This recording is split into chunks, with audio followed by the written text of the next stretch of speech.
Welcome, welcome, welcome, everyone, to another Sunday of When Black Women Gather. My name is Helen Higginbotham, and I am the president, founder, I don't know, whatever, of this organization. We meet here on Sundays at 4 o'clock to have a discussion that's relevant to us as a community. Um, Often it's just Black women, but when we have these topics that are relevant to all sectors of our community, I invite our Black men and I try to get our youth on these calls because they're the ones that we really want to engage in this discussion. And today we are lucky to have with us Miss Cynthia Wilson. Hi, Miss Wilson. Hello. I met her. First of all, let me just say, I do these treks. I call them my Southern treks. And I take the women in the group. This time we had a guy with us, Paul, who is on this call. He's our inaugural man who traveled with us, and it was great to have him. But anyway, we do these trips down south and we do a whole historical thing. And when I called Tuskegee to see, all right, who do I need to talk to? The name that I kept hearing was Cynthia Wilson. You need to talk to Cynthia Wilson. And I'm so happy that she agreed to speak with us and came in on a Saturday and met with us and talked to us about Tuskegee. So thank you so much, Miss Wilson. Not a problem. You And welcome. we enjoyed her, and I'm sure you guys are going to enjoy her today too. I think your current title right now is a public information resource specialist for Tuskegee University. No, actually, I think I must have given you my old card from the Bioethics Center. I am the museum's operations manager and educator for the Legacy Museum. The resource specialist position was a position I held before I retired, working for the National Center for Bioethics. Okay, so I see that you've been at Tuskegee since like almost, well, it sounds like you might have been conceived there, I was.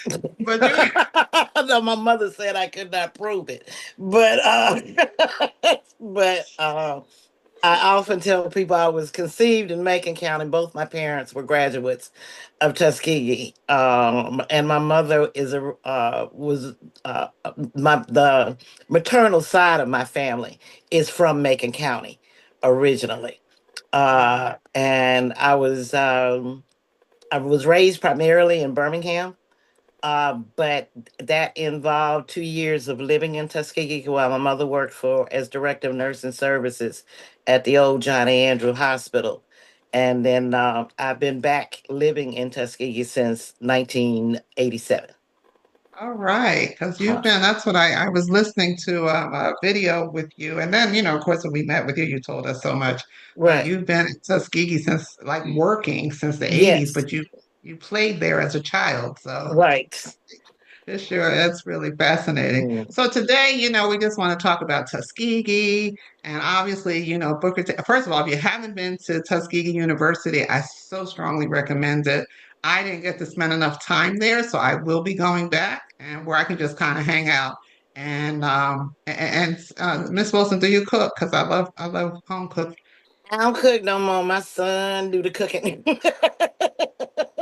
Okay, I was going to try to worm my way into a meal, but okay. Now, one of the young But ladies in the archives cooks, so we can get you some cooking. Okay.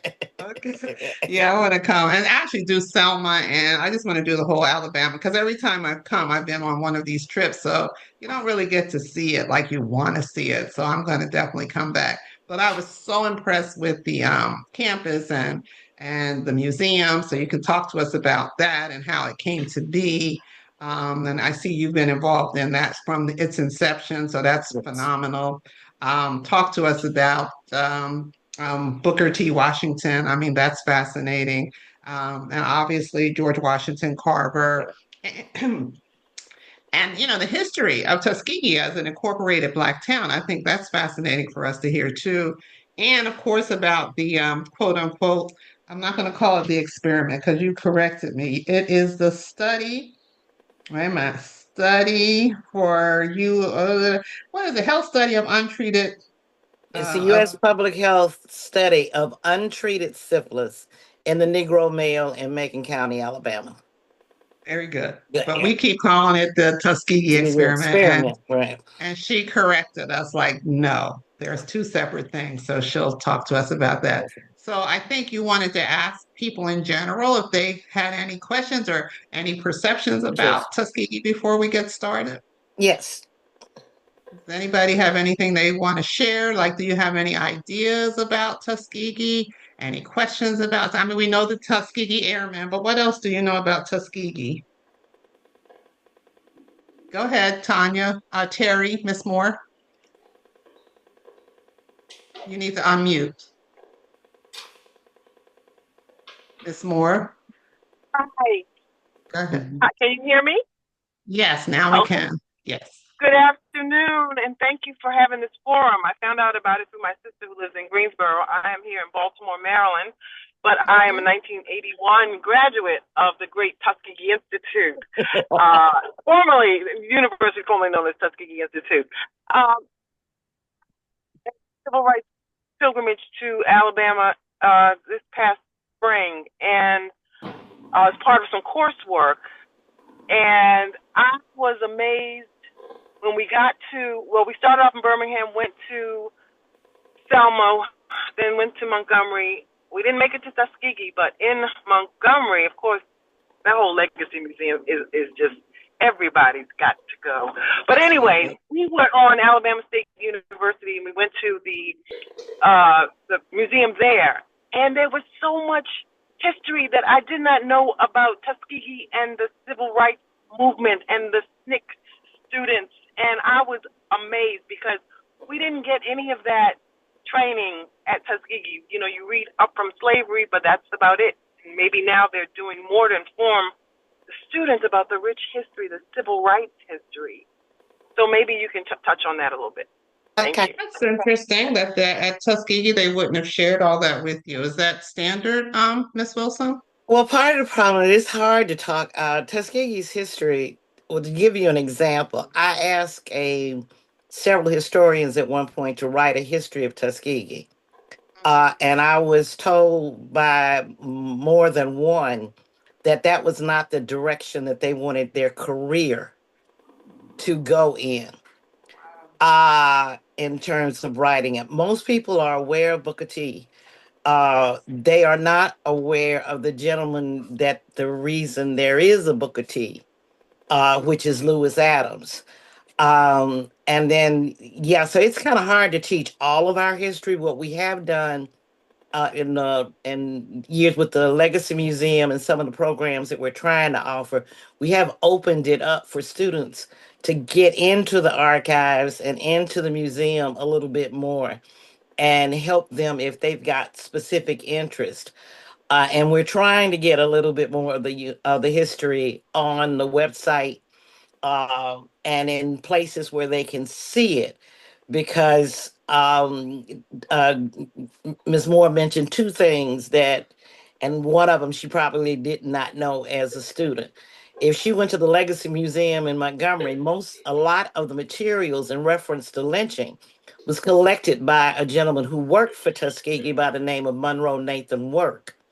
And at one point, we had probably not the lynching records are in no way definitive. It's very difficult to have definitive records when it comes to lynching, but we probably have one of the most completely documented uh, uh, record base of lynchings through the work of Mr. Work, where Tuskegee used to put out an annual lynching report and did so from about 1913 until 1964.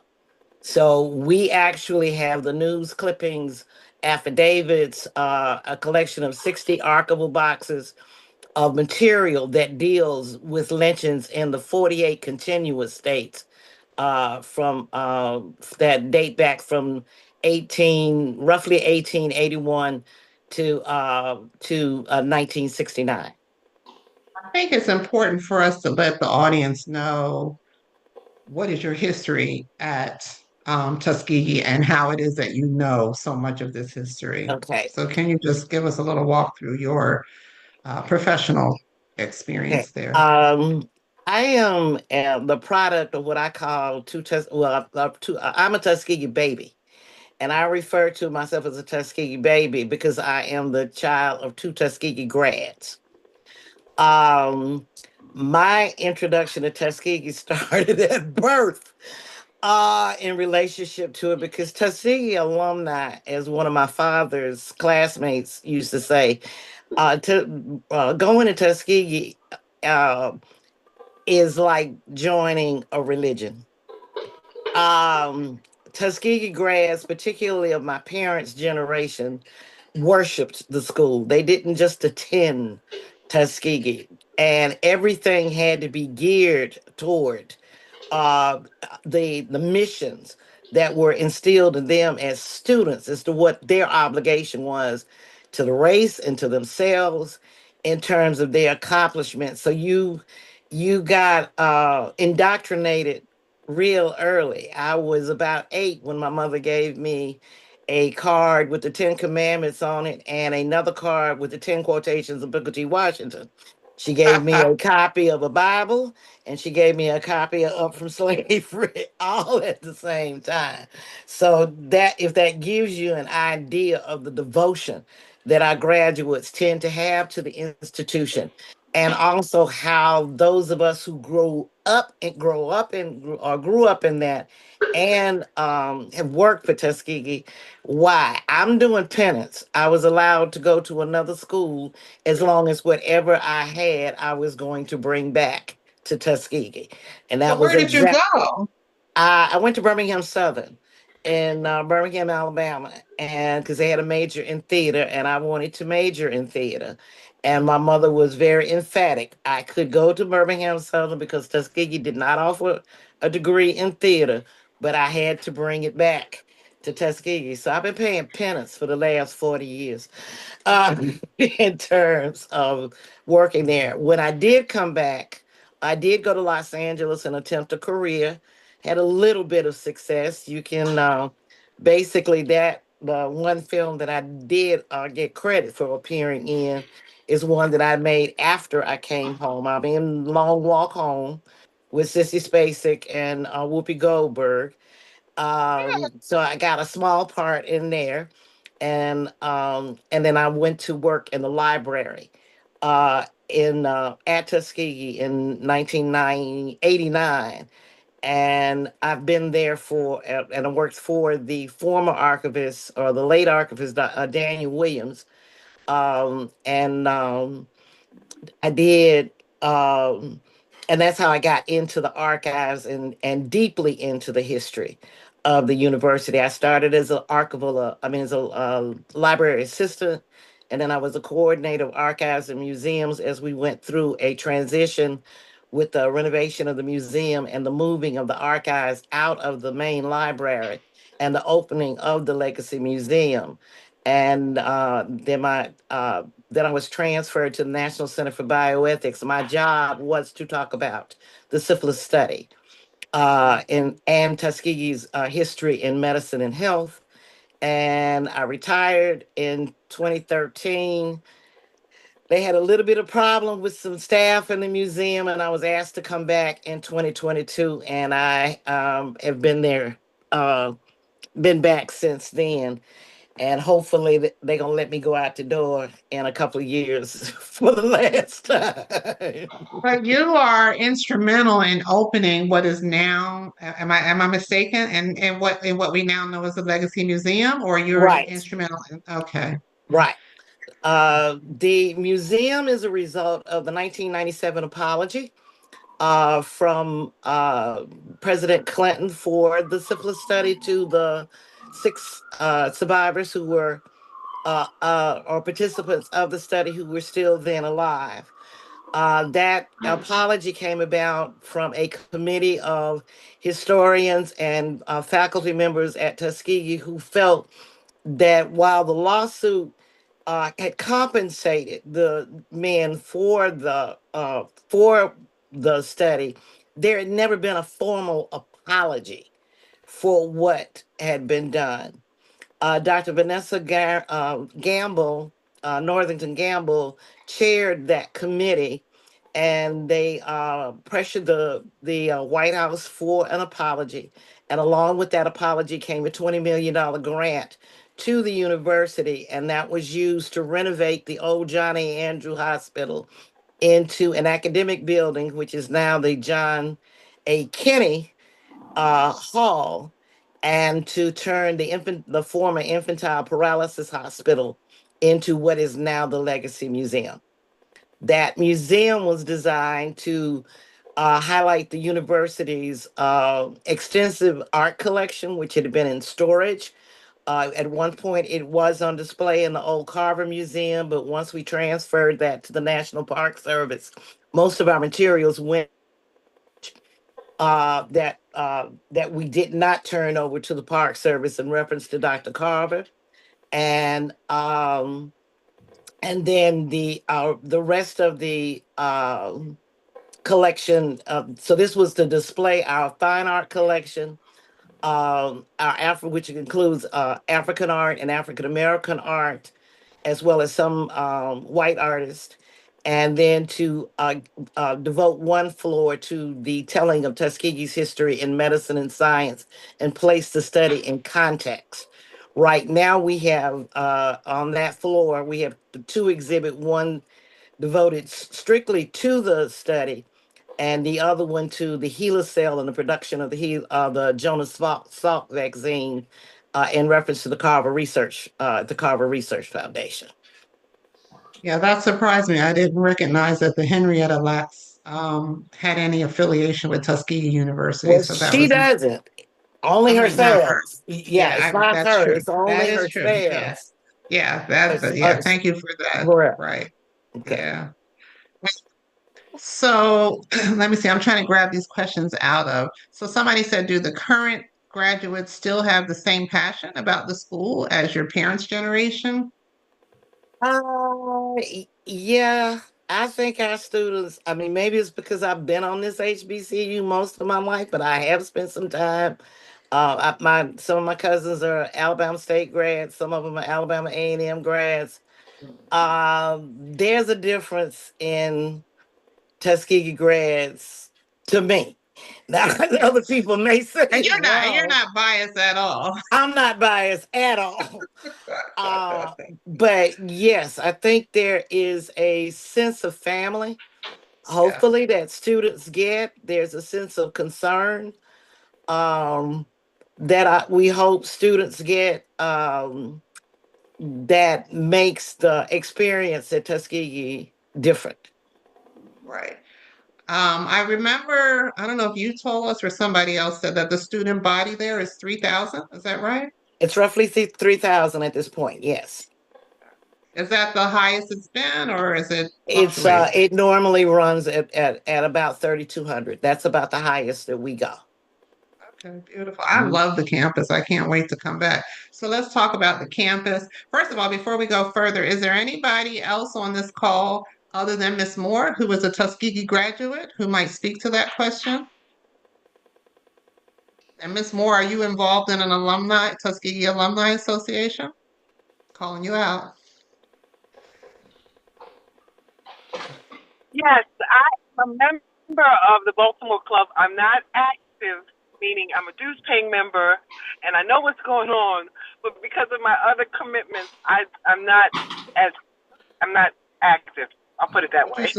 you support them. Okay. But yeah, Any other graduates? Any other graduates on the call other than Miss Moore? I see Miss Bivens said that she is a Hamptonite, and I did not realize that Hampton was a sister institution to. No, Hampton is our mother institution. Oh, I'm We sorry. consider it more as a mother institution than a sister institution. I stand Uh, corrected. and that we are a result. Well, maybe just giving a brief history of the institution, you'll understand that. Okay. Basically, the founding of Tuskegee comes out of a desire. I call it a Joel moment, and it's Sunday, so I'll give you a scripture. Joel, the second chapter of Joel 28 and 29, and the second chapter of Acts, verses 17 and 18, both speak to your old men having dreams and your young men having visions. Lewis Adams was a product of Macon County, the son of a slave owner, who actually uh, was approached in the 1880s to deliver, to help with a gentleman being elected to state legislature. In exchange for helping, for turning out the black vote for that gentleman in 1880, he asked for, or he was offered whatever he wanted. And instead of asking for money, which he could have, he asked for a charter for a school. Mr. Adams and his wife, Virginia, had tried on several occasions to open a school in Tuskegee for the community and had not been terribly successful at keeping it open for any length of time. So that was their request. So what we got was a state legislature that was put in 1880 in the Alabama legislature and passed to establish a school, a normal school for colored teachers at Tuskegee that was signed February 12th of 1881 by Governor Rufus Cobb, and a three-man committee was appointed to find a principal. That they did attempt, and from what we can gather, or what some historians have gathered, they did find a white man who, either upon coming or realizing what the circumstances were, changed his mind in terms of starting the school. So they were having a problem finding a principal. It was then suggested to them that they write Hampton Institute and Dr. Samuel Armstrong and see if he could assist with finding someone who could help start the school. And Armstrong's answer to them was that he knew of no white man, but he did have a mulatto student by the name of Booker T. Washington that he would recommend. And the answer from the three-man committee was Booker T. Washington will suit us fine, send at once. And so Adams was the one with the dream that got the legislation, which basically gave us a charter for a school and $2,000 annually to run the school. And $2,000 in 1881 is a nice chunk of change. I know it don't sound like much now, but but what they did not give us was any land on which to start the school. And Mr. Adams's church, Butler Chapel AME Zion, had a shack that could be used. So the first day of classes were held on July 4th, 1881, in that building on the campus of Butler Chapel AME Zion Church. Washington was able to get a loan from the treasurer of Hampton to buy the first 100 acres of our property that we sit on currently, and was able to pay that $500 loan back within a year's time. And currently, we are we are the second largest property owner in Macon County. Uh, from that 100 acres on a old plantation that was known as Burnt Farm. It was the old Bowen plantation, but the big house had burned down, and there were only a couple of shanties left on the property there when we started.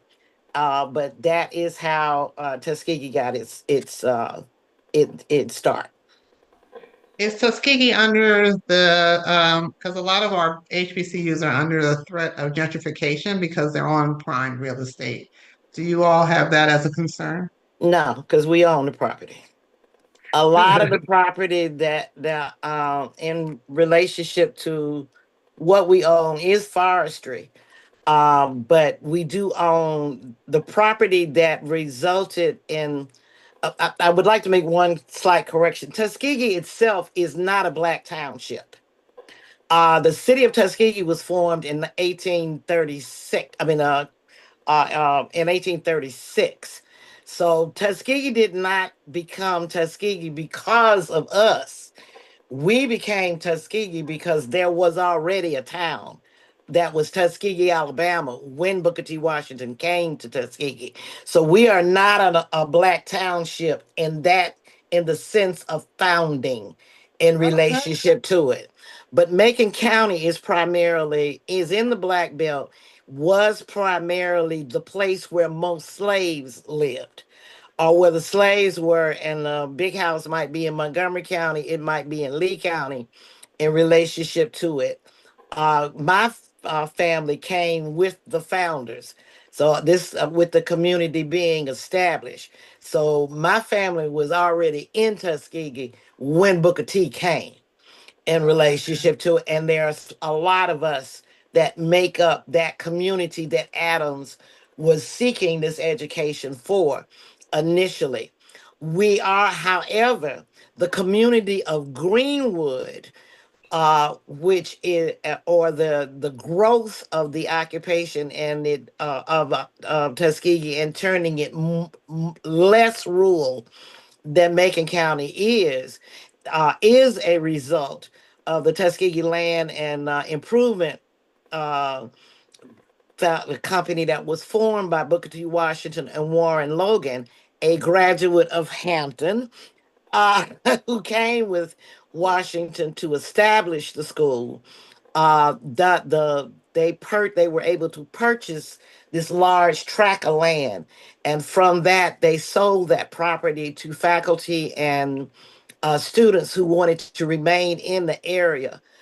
And that is how the Greenwood area developed. And the Institute still owns some of that. I mean, Tuskegee still owns some of that property. Beautiful. Beautiful. Mhm. So, talk to us about. I thought you shared fascinating information about the mindset and the um, initiatives of Dr. Washington. Um,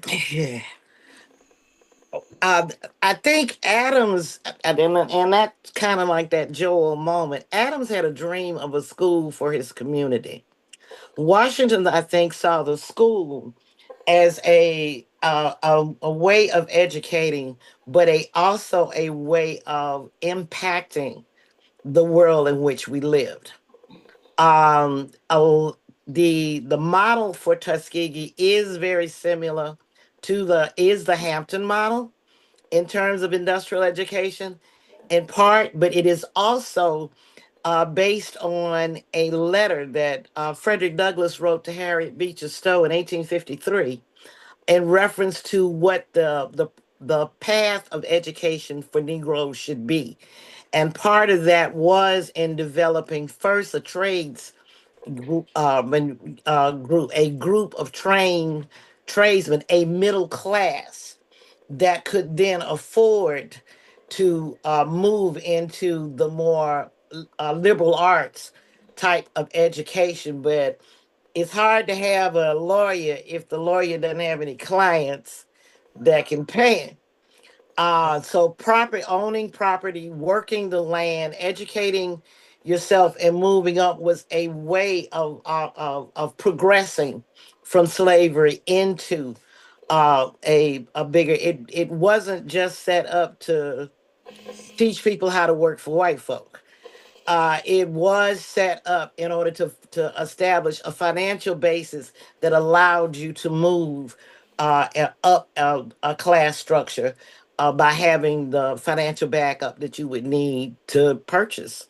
I mean, the purchasing power. Right. Okay. I love when we were there. I made and you corrected me, so I want you to share the correction because I thought it was powerful. I said something about the schism or what have you that we've learned to hear between W.E.B. Du Bois and Booker. The academic Yeah, versus the industrial. And right. you corrected me and said, what did you say? You remember? I don't remember. I talked Yeah, so it was much talking I powerful can't because you remember. said there was no you discounted that. You said there was no and I don't even know if I used the word schism, but you said that both were needed. Do you remember? You did. That was, yeah, you said it much more Do impactfully it. than. Uh, um, but you were dealing with two men that come from two different phases, so their division is more generational in some aspects than it is, or maybe more generational than anything else, and difference in location. Washington is a former slave raised in the South. Du Bois was not born into slavery and raised in North. Did they both encounter racism? Of course they did. But they encountered two different forms. It's almost like talking to our children, or my trying to talk to my kids now about what it was like to grow up in Jim Crow. Are they still dealing with some of the remnants of the Jim Crow era of Alabama? Of course they are. But are they living in the midst of the Jim Crow I grew up in? No, they're not. So it brings about a slight uh that butting of the heads of what young folk, where they think we ought to be, and old folk are where they are because of where we've been. And I think that happened with Du Bois to a certain extent, and Washington. Du Bois wanted him to use the power that he had, and he had a lot, in a more powerful manner. Washington was a little bit more cautious in relationship to how he used his power and moved along. Now, they never had any meeting where there was this great debate. They did debate within the confines of the print media. However, Washington's machine usually handled any criticisms he had of anybody. So most of that would have come from a T. Thomas Fortune or a Miller before it would have come from directly from Washington.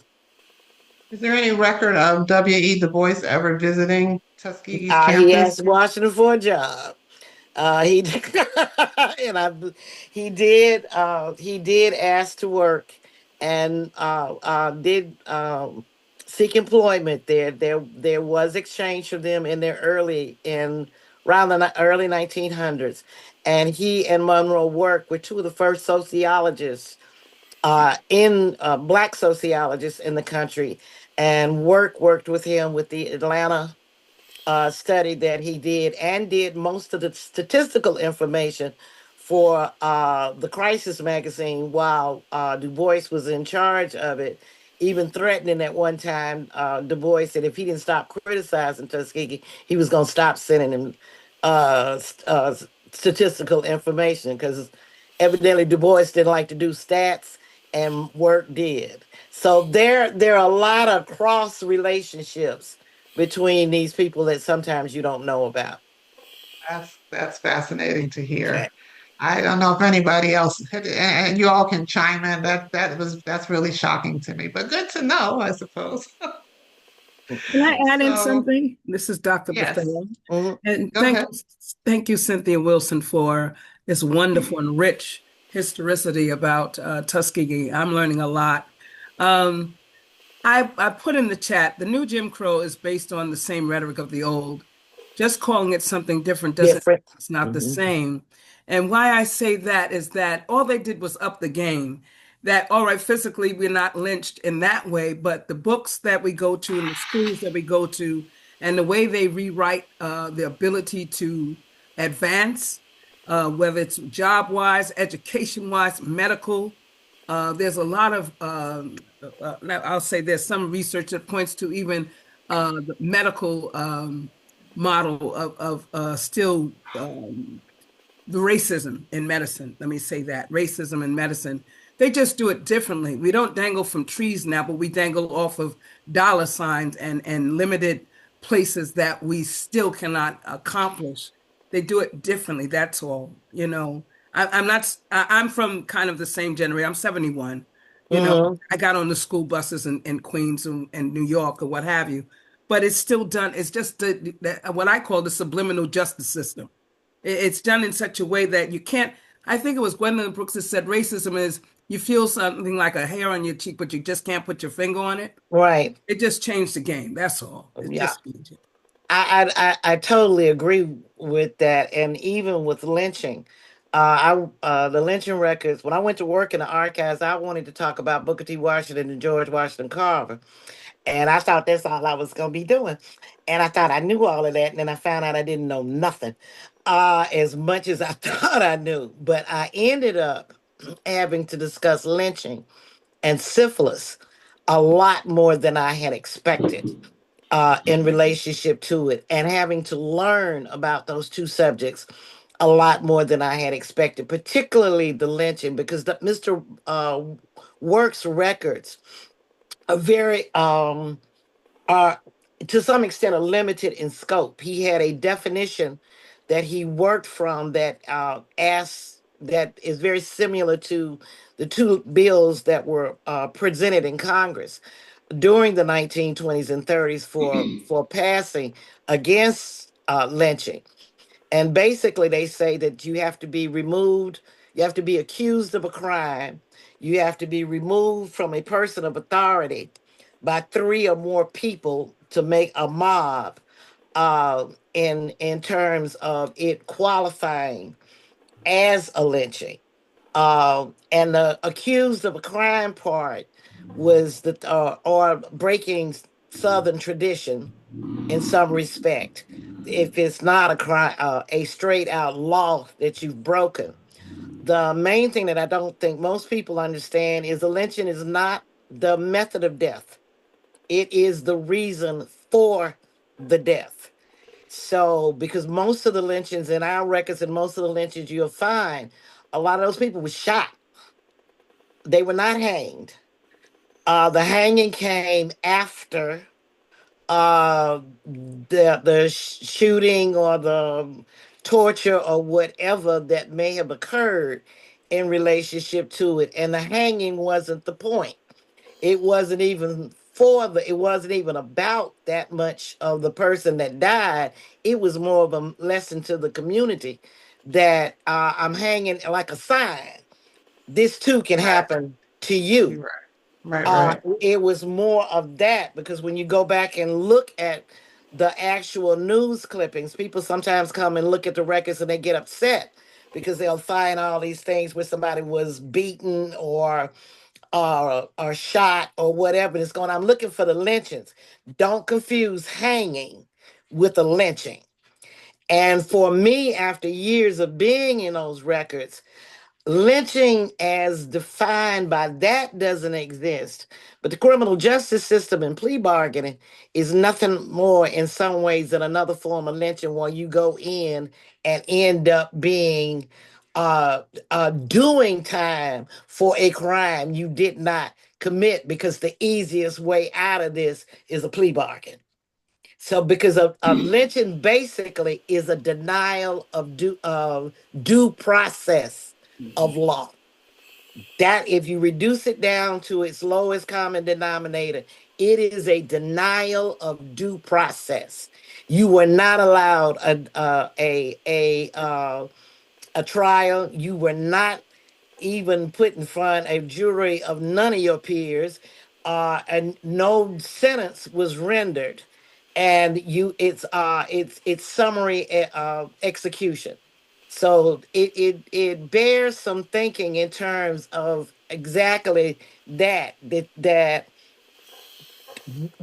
end result, the method of how racism is carried out may be different, but the end result is the same. Wow. And sometimes you got to look at what the end result is more than looking at, well, no, yeah, I can go in and have a glass of water with the white folk, but that doesn't mean that I want it. So it's looking at that from a different perspective. I totally agree. Greenwood is one of the largest lynchings we've had. That and Mr. Works records is not listed as a lynch, and it's listed as a riot. He and I disagree with that. I think by his own definition, Tulsa should have been included in that count, in his count. It isn't. Rosewood is included in his count. which makes no sense for Tulsa not to be included. But the only way I can have an argument about him is to go over there to the cemetery. So we just gonna have to put that as an asterisk. Yeah, I mean, I can go over there to the cemetery, but I don't think he's gonna give me an answer. No answer. If you But get an answer, right. But that is in our lynching records, it does not show, but there are similar incidents. So I'm not real sure why he didn't put that in it, but the largest massacre, and I mean the largest one in our records are the is Rosewood, and then the 11 Italians. The largest group usually recognized of a lynching are the 11 Italians that were killed in Louisiana in the early 1900s. man, I tell you. That's a lot to take in to think about. Yeah. So I know you shared other stories about Booker T and some of the negotiations that he did that were pretty savvy while he was there, the way that his picture, his seems like his vision was never about him. He was always looking out for the larger vision for the community. I said that there are a lot of things that were on Tuskegee's campus. We are not a land grant. We are not one of the 1890 land grant institutions. Original land grant institutions. We did fight for the land grant status, but that went to Alabama A&M, which was also founded by a black man, and William Council. And both he and Washington often fought for certain status and recognition, with one being in North Alabama and one being in South Alabama. Um, but we always had an agriculture and extension program. And the model for the extension programs in the 1890 schools did start with George Washington Carver and the Nap wagon, the Jessup wagon, and then the Nap wagon that grew to the movable school. Um, so we did receive status with the 1890 institutions in 1977, in the 1970s. So you will see the 1890 institutions, historically black institutions, and Tuskegee University because of that. But ironically, however, though we did not get the land grant designation, we did get the regional director in relationship to the extension agents, who was a graduate of Tuskegee, Thomas Monroe Campbell. And he was the first Negro extension agent appointed in 1906. Became the one who promoted the movable school. With the movable school, he was able to get a public health nurse attached to that to the movable school, which made us one of the first in the field of public health.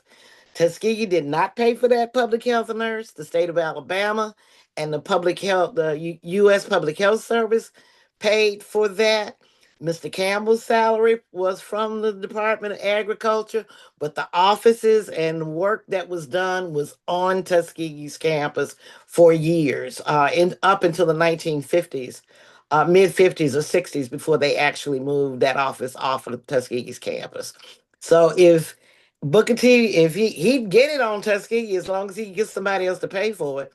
Uh, that's that was one of the things he seemed to be pretty good at doing.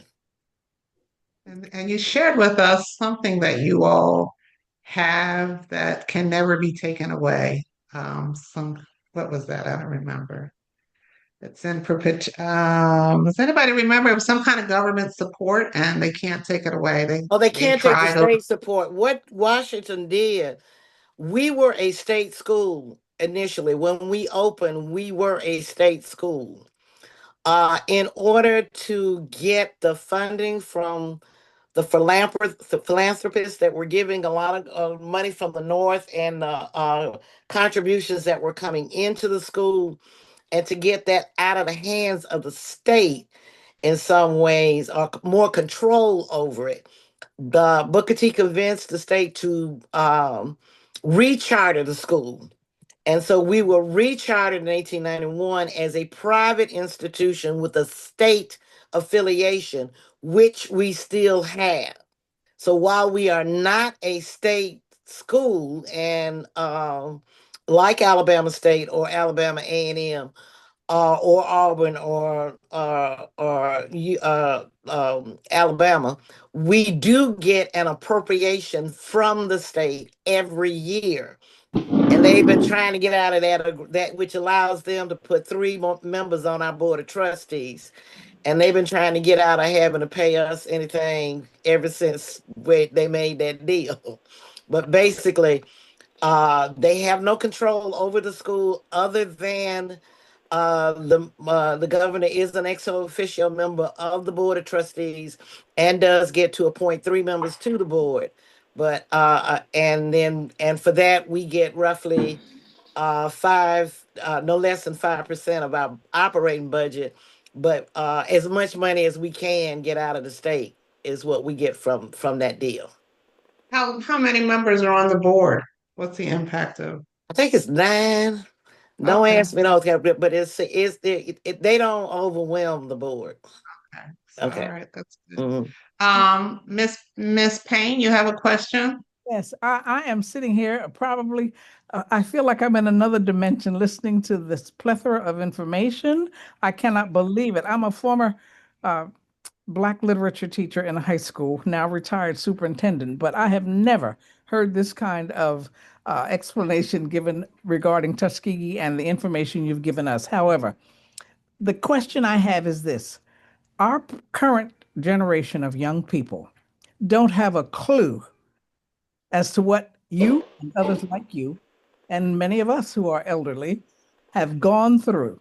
It's a form of entitlement. I call it a form of entitlement to them, that they may not know how to juggle, because if we're not very careful, all of that is going to be stripped away. Now, in light of that, I'm asking, how do we ensure, based on some of the stuff that's coming from our government and getting rid of this program and that program, how are we going to ensure that our history is not stripped away or recalibrated or told in some other form for the future generations? Oral histories is one. Rios. Oral history is one. I'm constantly chastised because I don't write. I don't write. I don't know what it is. I can talk my head off for 2 hours if you want to stay here and listen. But to sit down and write it down is difficult for me. So one of the ways that we are looking at going back, and one of the ways that some of our history has been preserved, is that there were several oral history projects that were done in the 70s that have been extremely beneficial to me in terms of filling in the blanks of information at times. But I think one of the strongest ways is oral histories. Um, uh, or somehow preserving that in a written form. I like the idea of oral and video histories because sometimes you can tell more about a story from the way the person is telling it to you, or from hearing it from their voice, than you can reading it on a piece of paper. But a combination of those, and that's some of the things that we're trying to do with our archives now, is get the some oral histories. But that's it. Basically, that's it. Uh, I learned what slavery was like from those members of my family who told me the stories that they were told. I learned what early Jim Crow was like by listening to my grandparents and their brothers and sisters. I was fortunate enough to grow up around a group of people who all were born between 1870 and 1900. And so it's getting them to hear those stories and then recording those stories. Because I know there are a lot of things now that I wish I had asked my grandfather that I didn't think to ask.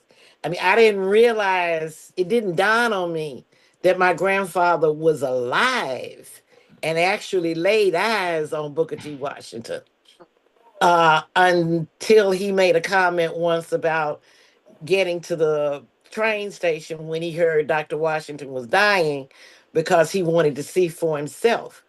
And I was 35 years old before that. I mean, 30 years old before that dawned on me. So those kinds of things is trying to record your story, and getting others to record theirs. They may not hear us now, but Right. at least we leave it for them. It'll be there. Absolutely. And you can always pull this video, Miss Payne. So back to Dr. Washington. Was he married? Did he have children? We didn't get to see his house. Right. His house is on campus. Is that still occupied, or is it just a No, tourist it's just site? a museum.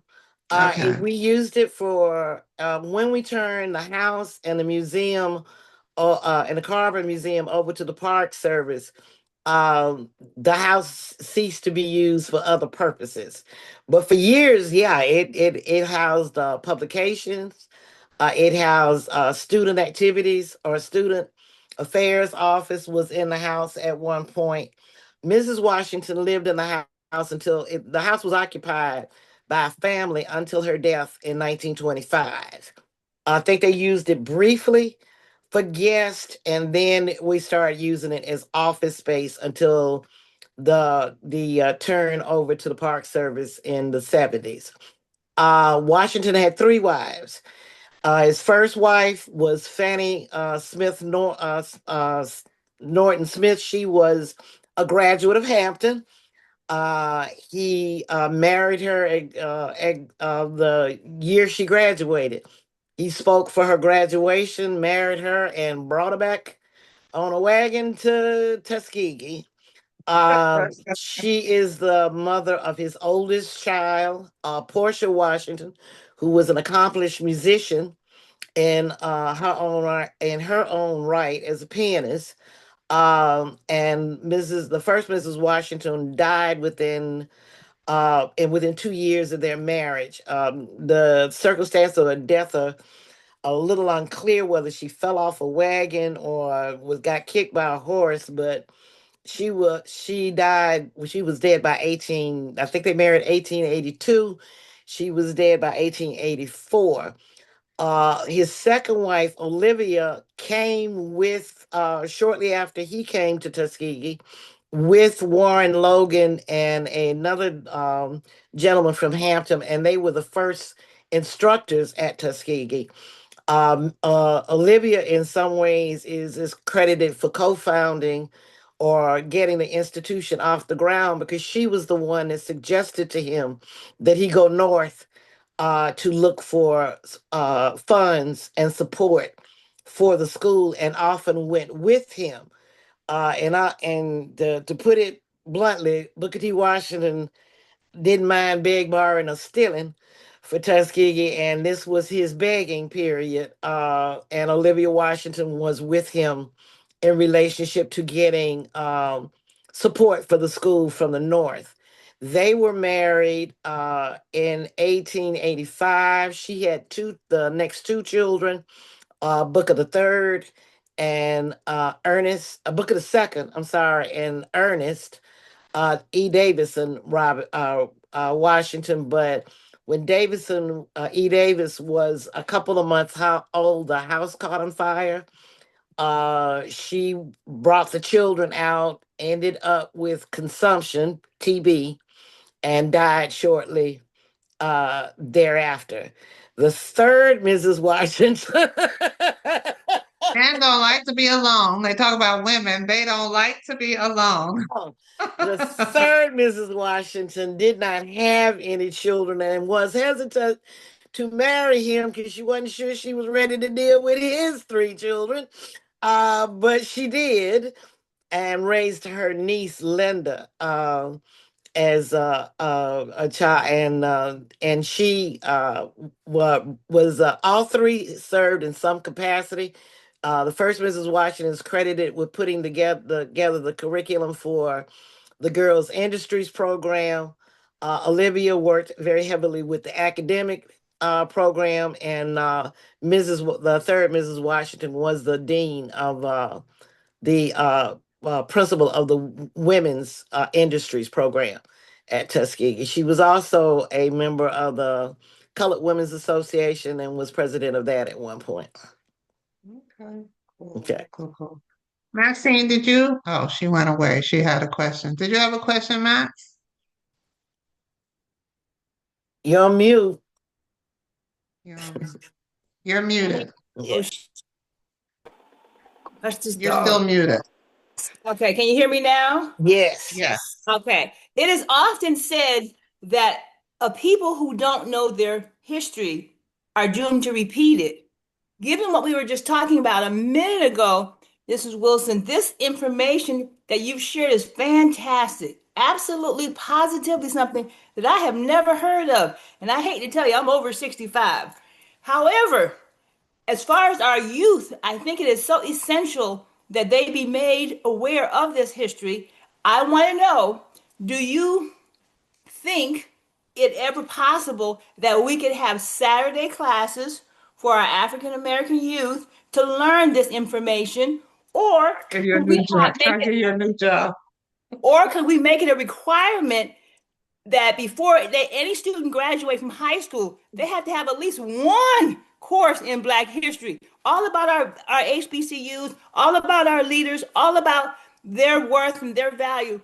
The reason I say this is because in order for me to graduate from high school, I had to have home ec, and I hated it.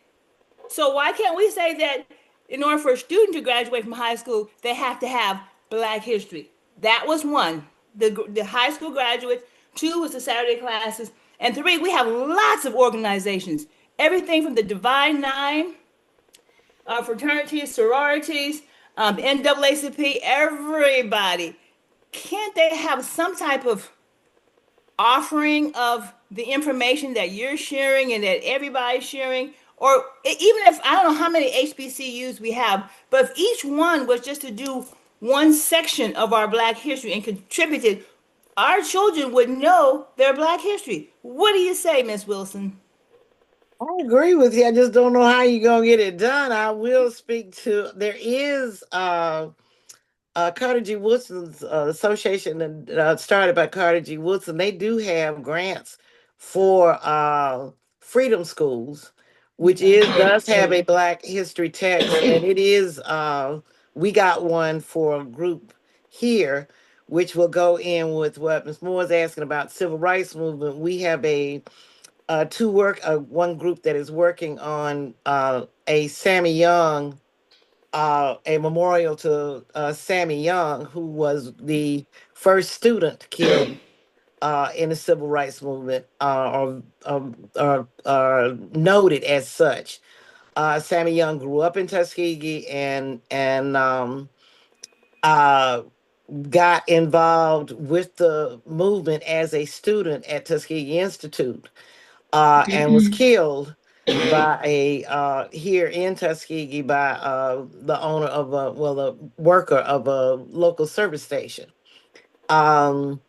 That group of students, and part of what she more may have seen when she went over to Alabama State, was that there was a march primarily by Tuskegee students, which doesn't make the civil rights history the same way as some incidents do. The the weekend before the actual march from Selma to Montgomery, led by Dr. King, they had planned the march and they canceled it. But the students at Tuskegee had already prepped to meet them in Montgomery for that march, so they went to Montgomery anyway. And it is recorded as the PN because a group of the students were trapped in such a way at the Capitol, or you were trapped, those who were protesting, that if you left, you couldn't come back. So they actually relieved themselves right there in the street in front of the Capitol. That was not an incident I knew about until I started digging through things. But several of our students were involved with the civil rights movement. Jennifer Lawson worked for NPR for years. Is one of those was a student at Tuskegee and a member of SNCC, and left to pursue her career. But she's working with us with the Sammy Young think tank, and Gwendolyn Patton was very active in SNCC and in the civil rights movement during that period. Both she and Sammy did a lot of voter rights registration in Macon County, in Dallas and Lowndes County, and in Mississippi. So the history is very extensive, and it's hard to talk about all of it. I know bits and pieces because I've been in the archives for 20 years, and I'm nosy. So when you ask a Thank question, you. I need to go find out what you're asking about. I'm glad you're nosy. You know, when you were speaking, what came to mind for me, and there's a lot of people on this call with a lot of skill sets. I know that somebody writes, so they could interview you and start taking notes and compiling a book or something. I don't know if that's something that you would be interested in, but I don't know. Is that That's something what that I you would was thinking. participate? Is I'm that sorry, something Helen. you would That's what I was thinking. Is that something you would participate in, Miss Oh, Wilson? sure. Yeah, yeah, that's what we've been working on. Because like I said, it's easy for me to talk. It's a lot Okay, harder for me to write. understood. Yeah. Understood. Thank you, Maxine. One Lyndon, if other, you do, one quick question, Helen.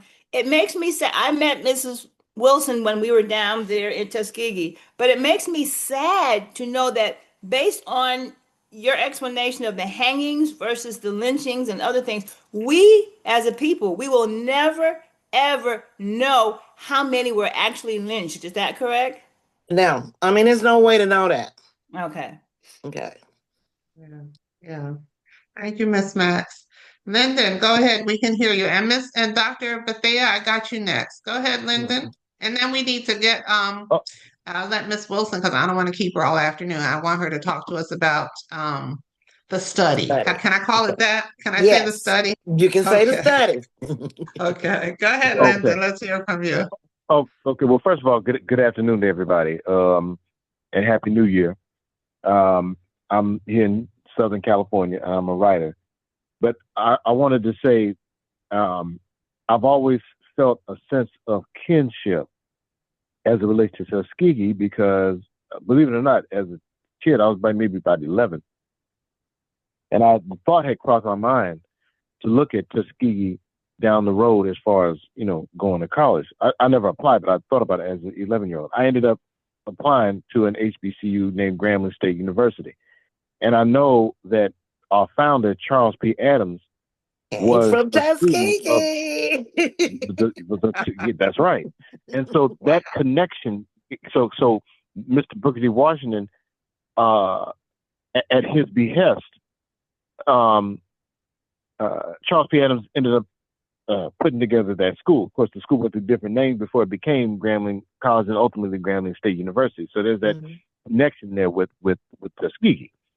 But my thing is, I want to address something real quick. I'm glad that you made reference to Sammy Young Jr. because it just so happens I have a copy of the book by James Foreman that goes into that. And of course, this month and year makes the 60th anniversary of Sammy Young's killing. I mean, it's called what I almost said passing. It's not a passing. He was killed. And the whole thing with taking students to visit places like that, like the museum or even the college campus, is very important. There was a woman out here I knew some years ago. They would do that, take young Black college students there. And the whole thing about our young people not knowing the history, this is my position. In spite of and this is no way to try to exonerate these bastards for doing what they're doing, but that's on us. if somebody over here has a family, a nuclear household, and the children growing up don't know the history of, say, the Johnson family, the onus is not on me outside of that household to inform and educate them about their lineage. The onus is on the parents. So I'm saying that to say, in spite of what they do, what they're not doing, I mean, they're the ones who set up this whole system in the first place. We shouldn't expect them to educate our children. The onus is on us to do that. So going forward, that's what should be uppermost in Black parents' minds, is educating your children about their history and heritage in these United States going forward. There's no way a Black student should get to college and is just, I cannot begin to tell you how many times I ran into this.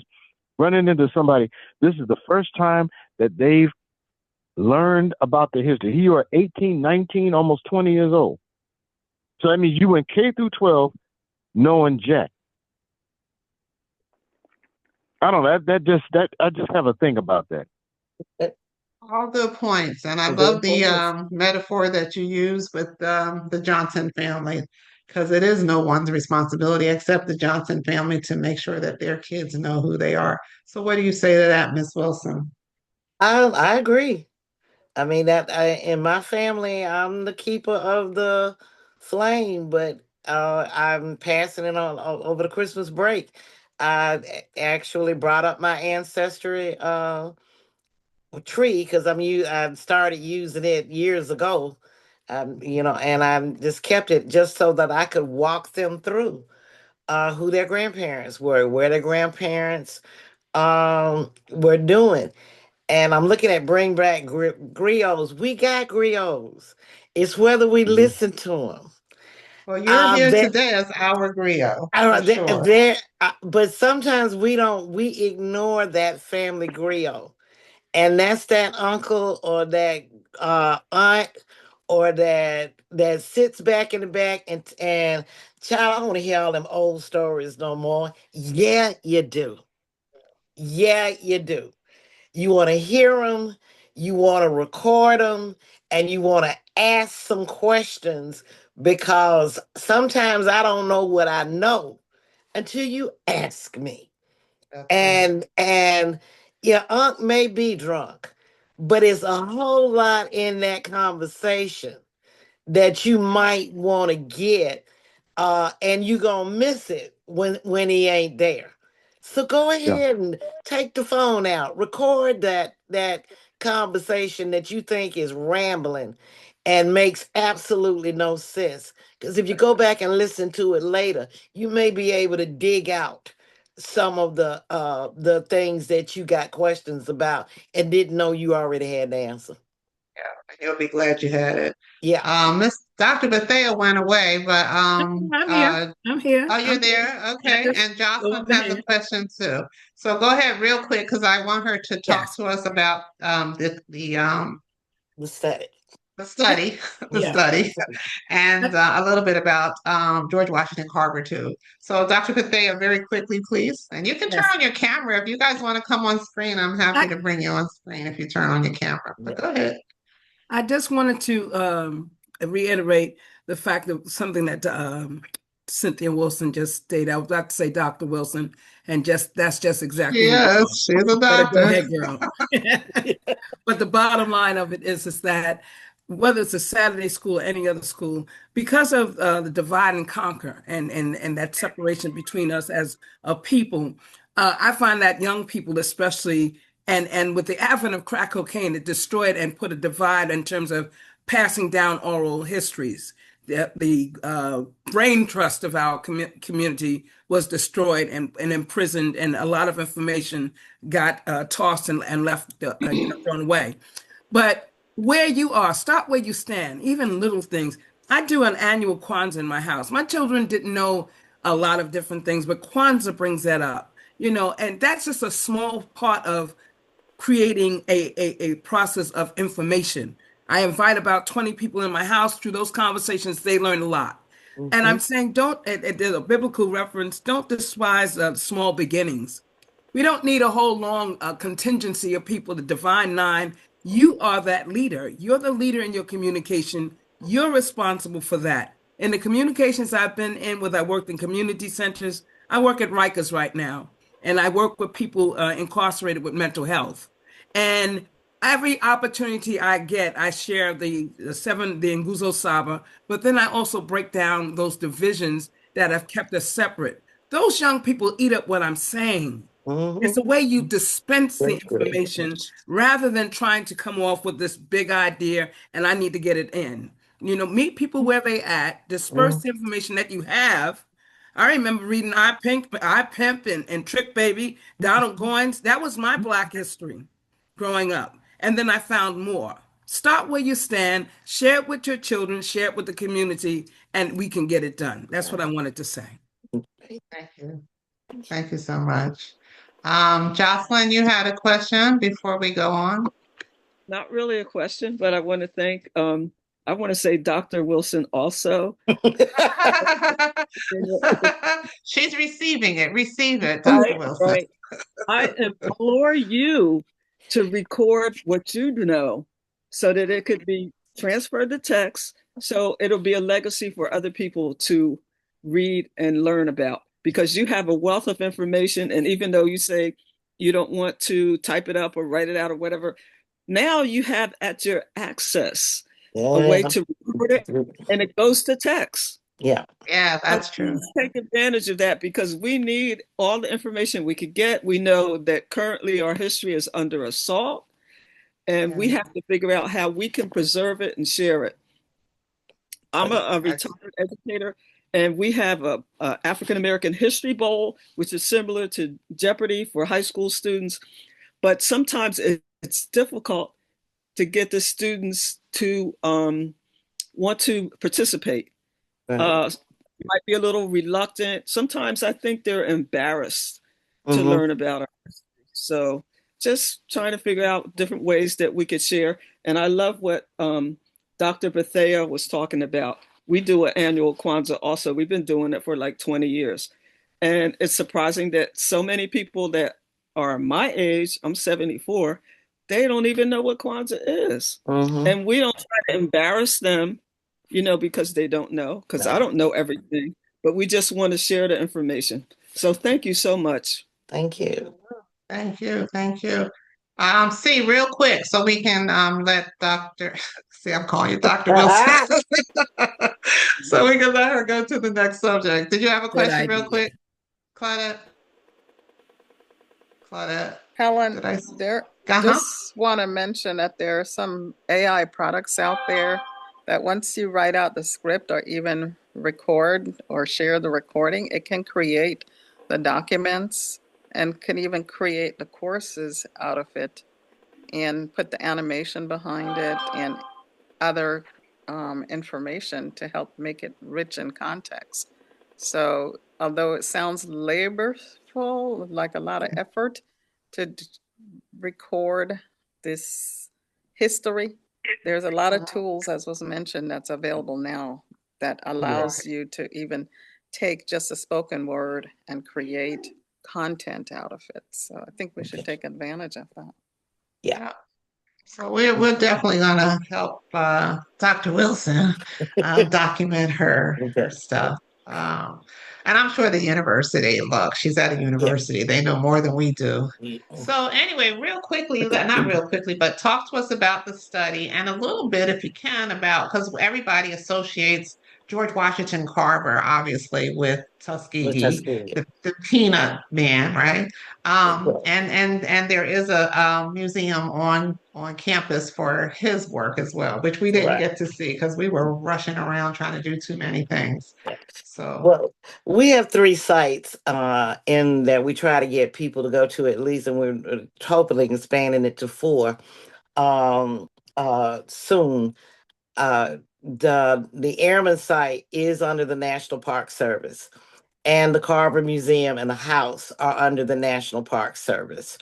And we used to run the Carver Museum, and the Dr. Carver's materials, all of his experiments and painting, some of his paintings are all at the Carver Museum.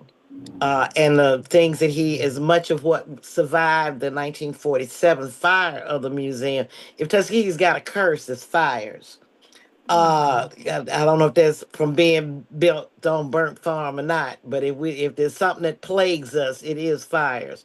And the Right. Carver Museum burned in 47, and a lot of his materials were destroyed in that fire, but most that survived are in the Carver Museum. And Dr. Carver is unique. Most people don't realize that he did not turn out to be exactly what Booker T. Washington expected when he came to work. Washington was looking at someone who was going to be a more of a practical farmer, and that is not who George Washington Carver was. So Washington actually toyed with the idea of firing him. Dr. Carver often and Dr. Carver quit every other day. So Mrs. Washington was very instrumental in getting him not to quit. Because he expected a lab similar to what he had had at Iowa State, and he got there and found out that he had nothing. He had to come up with a lab. Right. They both gradually managed to find a point of working with each other that was conducive to both in terms of it. And that's how the experimental station actually got started. And Washington was convinced of the added prestige or notoriety that Carver brought to the Institute, and it would not be in his best interest to get rid of him. And in that sense, like I said, Dr. Washington was very practical. I've told people if keep the school open, if we got to dig him up and sell relics, he'll be okay with that. In terms of it. Uh, with but that was Carver's basic thing was that he didn't see how he could ask people to change their habits in relationship to farming without giving them some practical use of the material of what he was asking. And asking farmers back when he came to switch to peanuts was because peanuts have a tendency to replenish the soil where cotton will deplete the soil. And getting them to do that rotation in relationship to the land and of farming, he had to show them what they could do with peanuts other than give it to the hogs, or it was what we ate. So Wow. that's his biggest accomplishment in the state of Alabama. And there are two towns in Alabama that definitely love them some George Washington Carver. That's you and down below us is Dothan and Eufaula area because they suffer greatly from the boll weevil, and it's coming through and destroying the property cotton plantations back during those days. And Carver was their salvation in relationship to it. He worked with his soil samples and colors. He worked with several companies in Montgomery. And one of the colors that he came up with is an experimentation that we still get questions about and ask for samples of, which we only have a little bit of what of the some of what was left of that is his Persian blue. Or these colors that different colors that he came up with using the soils. So he's very different. One graduate came back once and said she wanted to prove that that he wasn't that different. He put his pants on one leg at a time, just like everybody else. And I explained to her that I couldn't agree with her. He did put his pants on one leg at a time, like everybody else, but he talked to the flowers and they talked back to him. And I've yet to have a flower hold a conversation with a flower. And I truly believe that he did. I do believe he did. in relationship to it, with his relationship with plants and agri-science. And we do tend, Dr. Payton, may his soul rest in peace, used to get very agitated with people calling him just the peanut man. He saw him as a agri-scientist, and he wanted that respect given to him as an agri-scientist, and not just this black man playing around with some peanuts. In terms of it, when it comes to the study is an outgrowth, and our participation is, and it is an outgrowth to some extent of our relationship with the Public Health Service. And up until this study, a lot of our relationship with the public health services was how we were able to provide as much health care as we did to the Black Belt section of the South. The Johnny Andrew Hospital opened as a fully accredited hospital run by Negroes for Negroes in 1913. It was one of the few facilities of its kind that offered services to Negroes for hospitalization and patient care. We got our first physician on campus who was a woman from Pennsylvania, the daughter of Benjamin Tanner, Bishop Benjamin Tanner, Hallie Dillon Tanner Johnson. I'm sorry, Hallie Tanner Dillon Johnson. Well, she was Hallie Tanner Dillon. She was the first woman in the state of Alabama to be licensed to be a physician, black or white, and she started our nursing program. Like I said, by 1913, we have the Johnny Andrew Hospital. We treated patients from 27 of Alabama's 67 counties. We had patients coming as far, once the infantile paralysis hospital was open, we had patients from Ohio, we had patients from New York, we had patients from as far as Mississippi and Texas, we had patients as far as Florida. A lot of times, if white hospitals would not take you and you were within driving distance of Tuskegee of Johnny Andrew, that's where they'd send you. We offered obstetrics care starting in the 30s, orthopedic in the 40s, and surgery as early as the 1913. And that's kind of how we got into that whole issue with the study. Added to that is the VA hospital opened in 1923, which was behind the pushing of Robert Moulton. Du Bois and the NAACP were also pushing for a hospital for Negroes after World War I, because a lot of Negro soldiers were relegated to colored wards and substandard care. They asked, Dr. Moulton offered 229 acres of Tuskegee University's property, and that is what the Tuskegee VA is built on.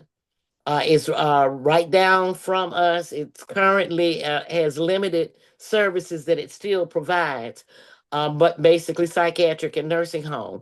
But it used to be a full hospital for veterans, functioning hospital for veterans.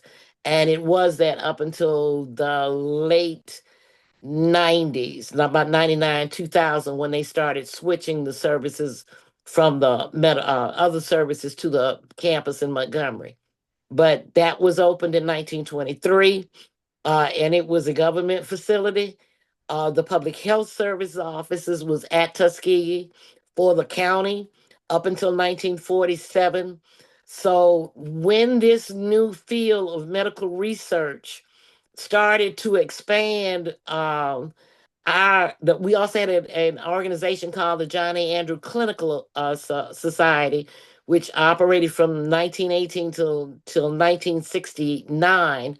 That was a place where Black physicians from all over the country came to Tuskegee, and for 1 week, We forgot our segregation laws in the state of Alabama, and black and white physicians met on Tuskegee's campus to exchange new ideas and new techniques in medicine that some black physicians would not otherwise have been able to get, since they did not have hospital privileges in the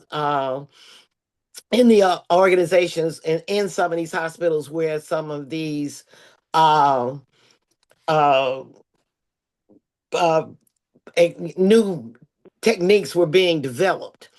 Um, Charles Drew was a member of the John A. Andrew. He was actually president of the John A. Andrew Clinical Society. He was serving as president when he died. The accident that he had was on his way to the clinical society meeting. So it had a lot of early black physicians who were involved in it. One was Eugene Dibble, and Dr. Dibble was the chief of staff at John Andrew. And yes, he did push to get us into participation in clinical trials, and that is how we got involved in the study. The study at its beginnings is not as bad as sometimes it's painted, because in 1932, there were not very many effective treatments for syphilis. There were three main, two salves and a injectable compound. All three contained heavy metals, either bismuth, mercury, and the injectable compound contained arsenic.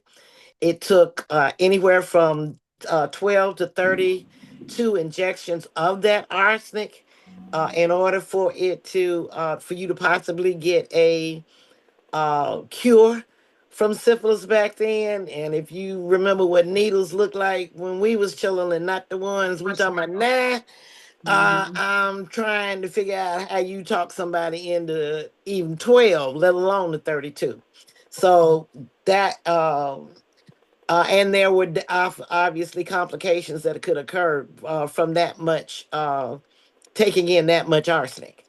The biggest problem with the study, a lot of times it becomes they didn't tell them what they would do. There's no such thing as informed consent. The biggest issue in relationship to it is that the participation was based on a lie. And the lie was that you were going to get free treatment for bad blood, when the protocol for the study was to follow the natural progression of the disease to autopsy. So obviously there wasn't going to be no cure for the syphilis in there if we got to get to the natural progression of the disease in order to do the autopsy. And as I ask students usually, and how do we get to autopsy? Ain't but one way to get I'm there, glad. and that's to die. So, it was a lie. They never intended to treat. Had they treated or changed up after Nuremberg or penicillin being effective, the discussion about the syphilis study would not exist. The idea that they gave for not withholding penicillin from these men was that they weren't real sure how it was going to act on them. I'm 74. Most, if you are that age, if you had a fever, bumped your head, you got a penicillin shot. So I don't buy that argument at all back then in relationship to why I think they really thought that there was some valid scientific information, particularly Thomas Parham, as of the Public Health Service, that they were going to get out of that. But I question that as well because of the way that the study was conducted. You had 400 roughly men who were diagnosed with syphilis when the study started. And they, from all indication, they didn't give anybody syphilis. Everybody got it the old-fashioned way. And there were roughly 200 men who were supposed to be controls. But if one of the controls came down with syphilis, rather than dropping them from the study, which you would do in a research study today, they just flipped them over to the syphilis side. So my question is, how good is that data that we got if you switching people back and forth from control to participants. So the study has a whole lot of other issues. Nuremberg is a big one for me, and that's as far as the medical profession is as a whole, because the study is maybe the most known example, but it ain't the only example of research abuse in terms of that. But with the revelation of the study, with Mr. Pollitt recognizing himself, with Attorney Gray being willing to put some things on the line in order to actually file that lawsuit, you do get informed consent. And that's to me is the beauty of it, is in relationship is something did come out of this, and Good. what came out of it is now our ability to actually ask questions uh, to our satisfaction before participating in anything or having medical services performed. But again, I stress to people, it's a participatory activity. It is not just incumbent upon the physician to give you the information. It is incumbent, it's on you to ask the questions that you don't have satisfactory answers to. Other questions to ask. And so Mhm. often, um, and so often, even with an informed consent, all that small print, you're signing your life away. Right. And I recommend, if you all haven't read it, A Medical Apartheid by Harriet Washington.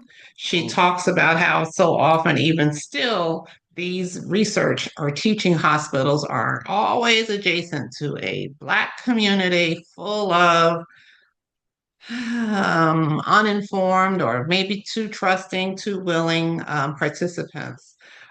So one thing that came out, two things that came out for me during this visit with you is I never thought about what about the women, who were affected by these men having syphilis. I never hear anybody talk about the women. Was And during COVID, of course, people in Tuskegee were like, I'm not taking that shot. I mean, I don't know if that was happening, but can you address both? okay. First off, we were split as a community. Those of us who understood when for COVID, understood what the study, how the study was done, versus and kind of saw what was happening in terms of the vaccine that was being offered. It split the community in some respects. The study Mhm. is not about something that somebody did to them. They didn't do anything to them. The study is about having a treatment that was effective that was withheld. So, to make that analogy, in the spirit of mistrust, if you deal with just mistrust, yes, it is the study. And because you have misrepresented or you're not representing fully what's going on, it is in that same vein. But in terms of whether the vaccine was effective or not, the study is the wrong thing to use, because there was an effective treatment, and that treatment was purposely withheld.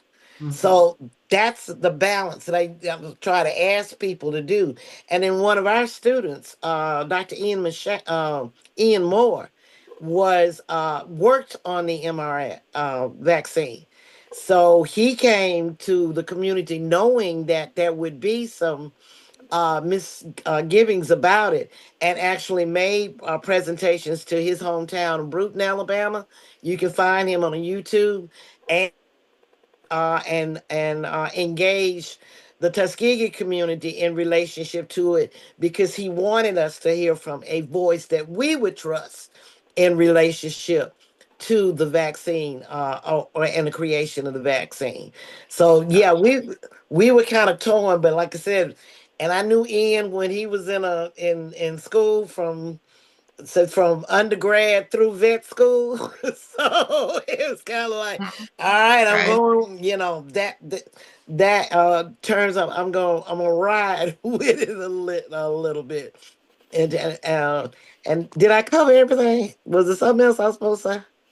No, just about women. Well, Oh, I with the never hear women people with the talk about, study, yeah. ironically, as there was a program to withhold treatment from the men, there was a study of 1,300 women in the community who were treated, but they were treated with neo-arcetamine. And that was conducted. This was before penicillin. In 1942, 43, the same public health service came back to Macon County, and that study was directed exclusively toward women, and it was designed to treat. So you had a group of women who were being treated and a group of men who weren't. Wow. And were they in relationships together? Because if so, you're I defeating know the where to purpose. tell that. Yeah. I ain't dug that far, but I'm sure it ain't but All 19,000 of down. us now. So, and all of us are already related either by blood or by marriage. So it's going to be real hard that somebody didn't cross somebody in the process of it, in terms of, right. Outrageous. Look, like I said, I don't want to take up a lot of her time. We're almost at 6 o'clock. Any questions? Does anybody have any questions that you want to ask her while we have her? I just Oh, want to Helen. know, what was that thing that you said that they were treated with? The women were treated with what? Neo-arcetamine, which is an injectable compound. And I just have one question. Who is Gwen Moulton? Because my college, I grew up with somebody named Gwen Moulton, and she was my college roommate. Let me see. Miss Moment, are you still on here? Is she still here? I'm You well, on. I'm on. Hi. I'm from Yes. Birmingham. I live in New Jersey now. Gwen, this is Cynthia Wilson. Oh no, Cynthia not that. Beavers. Oh Wait a no. minute. Yes, I'm trying I to didn't find you. Do you know. have your camera on, Miss Moulton? No, you don't. Do you have your camera on? Hello. Miss Moulton, you're muted. You're muted, Miss Moulton. We can't hear you. Okay, I'm trying to turn the camera on, but it's not coming on. But All right, Cynthia, but I want to talk with you. yeah, I think we might, since we haven't seen each other since we graduated. Wait a minute. So you guys, wait, what's the relationship? You went to school together? We grew up in the same community. Yes. We went to first grade. We started elementary school. Oh my God. So Miss Moulton, how did you hear about this today? Well, I had followed you some years back, some time back, and someone just sent this to me recently of someone I hadn't heard from in a while, and he thought maybe I would be interested because I lecture on Birmingham and the civil rights movement. Oh, wow. And I talk about our friends who died in 16th Street Baptist Church. Right. So they knew that person thought I would be interested, and he sent it to me, and I turned it on, and there you are. Yes. Oh, a reunion. That's so cool. I wish you could start your camera so we could see you could see each other. Let's see. I see you trying. Do you? Yeah. Okay. All right. There you go. Let me add you. There you go. Too much light. Hey, y'all. I think I recognize that face. Well, we will get in contact with each other. Yes, ma'am, we will. But I'm sitting up there looking at that going, it can't be that many Gwen Moultons. So Miss Wilson, I'll give her your cell number if that's okay with you. Please do. Please do. Yes. Please yes, do. please do. Please do. And Miss Wilson, how come you start hanging out with us? I'm trying to understand. Oh, because I do a lot of work on Sundays. I'm a conductor and I teach, and so it just interfered. And I play church on Sunday, so it just didn't work out all the time. All right. Well, I'm glad you're here today. Yes, I am glad too. And a reunion at that. So do you have any Cynthia stories you can share with us? I didn't do it on the air.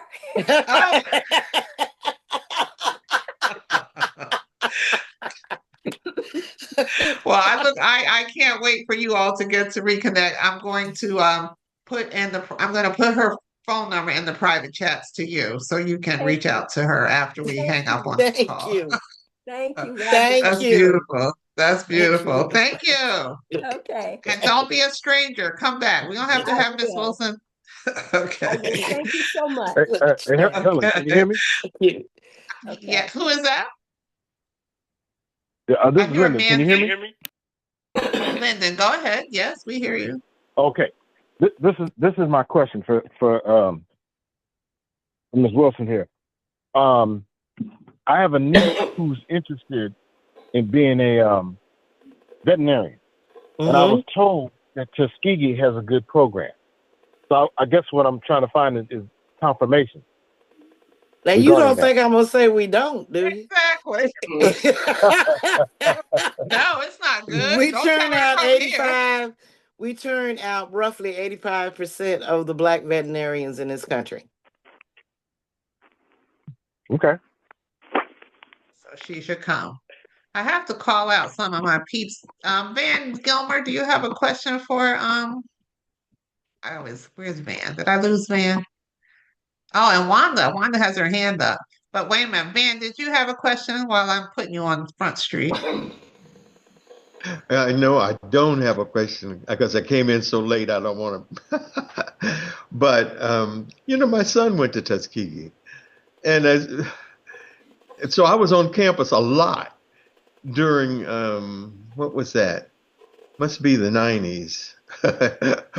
Oh no, I don't have a reasonable question to ask her. He's a history maker as well. Thank you, Van. I'm just happy to be here. Yes, it's been a great conversation.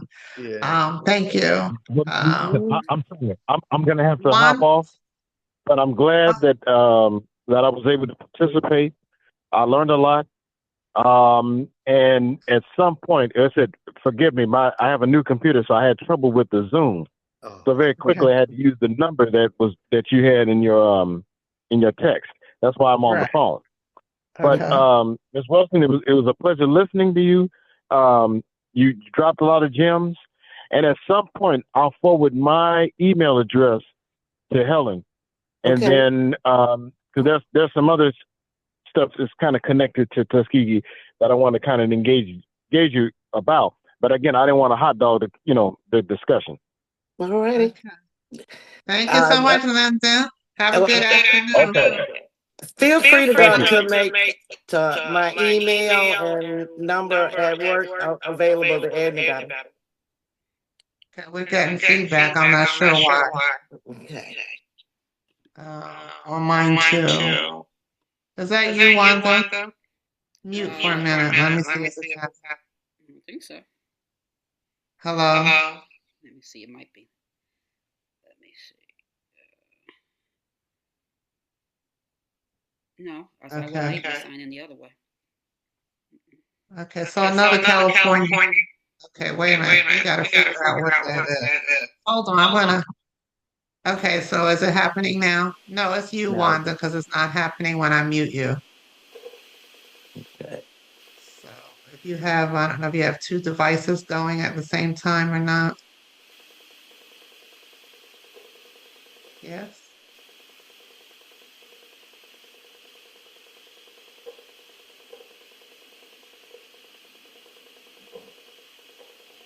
Okay, let's see if you still have it. If not, I'll come back to you. Go ahead and unmute. Wanda, did anything change? Let me. Okay,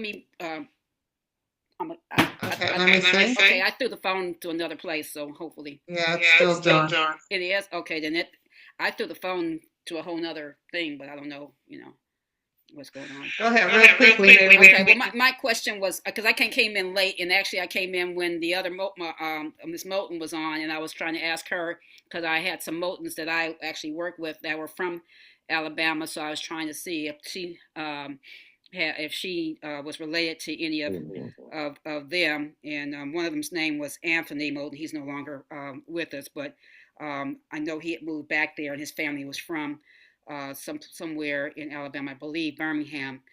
But also on another note, I do have another business associate whose daughter did go to Tuskegee and became a veterinarian, and she's out here. She actually works for animal control now. So anyhow, but I'm sorry I missed the main part. I'm going to have to catch it on the recording because I was actually training my dog. But anyhow, it's another thing.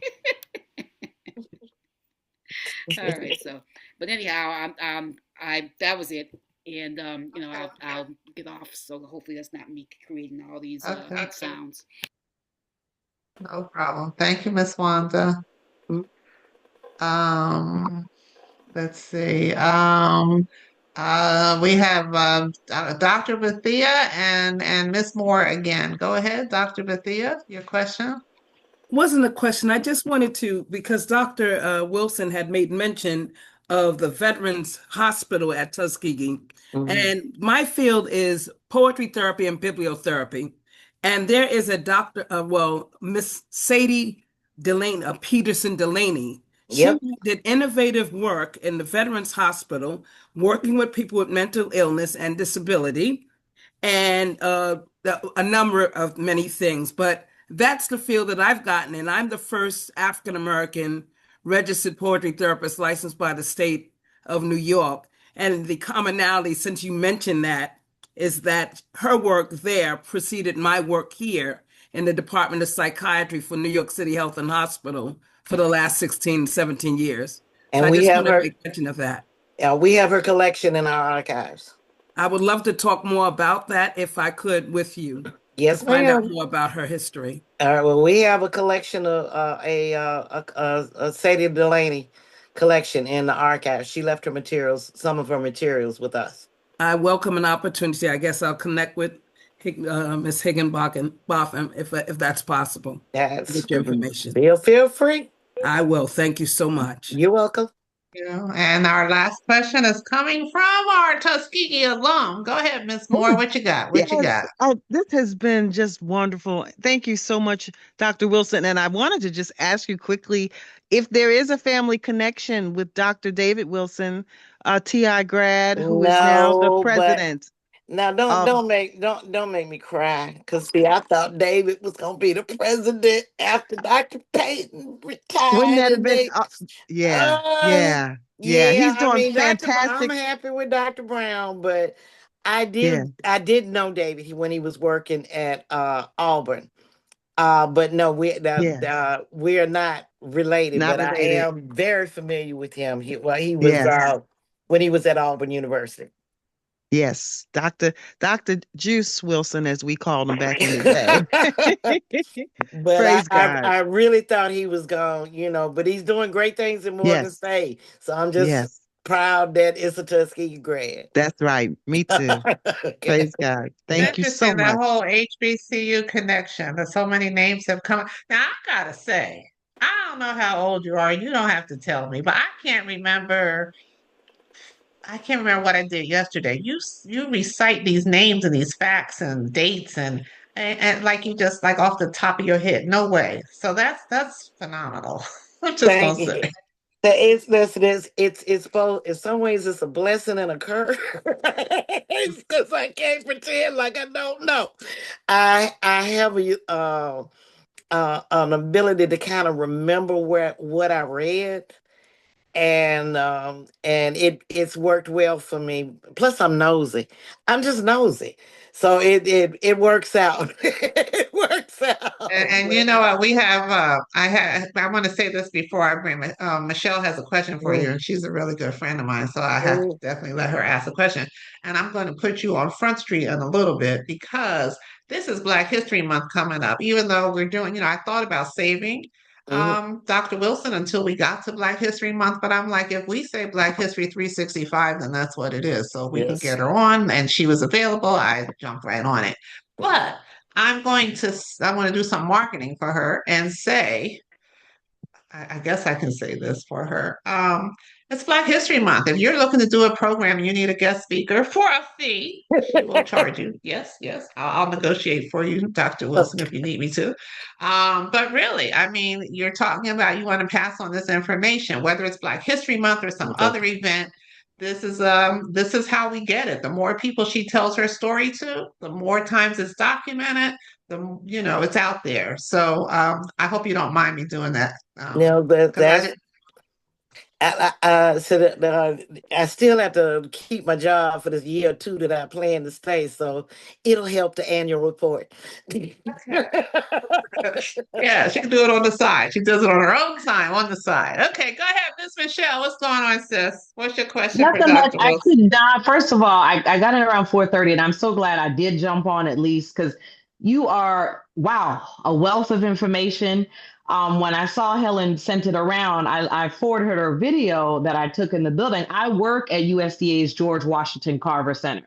So there was no way I was not going to at least hear what you had to say. They have a beautiful mural. I think it's Muriel, is that way you would say it? Right. Mhm. That it at the end it even says that it's in conjunction with Tuskegee. I don't. Maybe you've been here and seen it.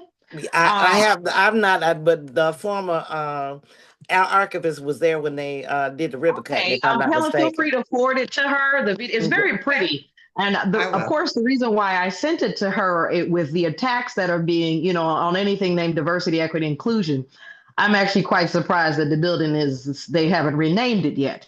Right. Maybe that is a testament to his greatness. And I mean, yeah, I could not say thank you greatly because I too, like a lot of people, only associate him with the peanut. So, Hmm. to hear you say he's so much more More than that. than just the peanut was really good. And thank you, Helen, for inviting her on and sharing the information with so many of us. But yes, right. If you're in Maryland or in the DMV, and I believe that it's open to the public because they have like a replica of his wagon in the very front and Right. some other things. But it's right there, Beltsville, Maryland, Yeah. George Washington Carver Center. Right. And I'm going to mute. Thank you again. Thank you. Yeah, thank you. Mhm. Yeah, so any parting words of wisdom? I mean, first of all, I cannot thank you enough. This has been a wonderful, and I knew that it would be because let me see who's on this call. There were so many people who already met you, but they're here again. Stephanie Dyer, you want to say hello, Stephanie, to Dr. Wilson? You knew we done gave you a promotion. Thank y'all for your Uh, saying like you give me this PhD I ain't got. But that's okay. Hashima was on there. She was with us down there. Let me see.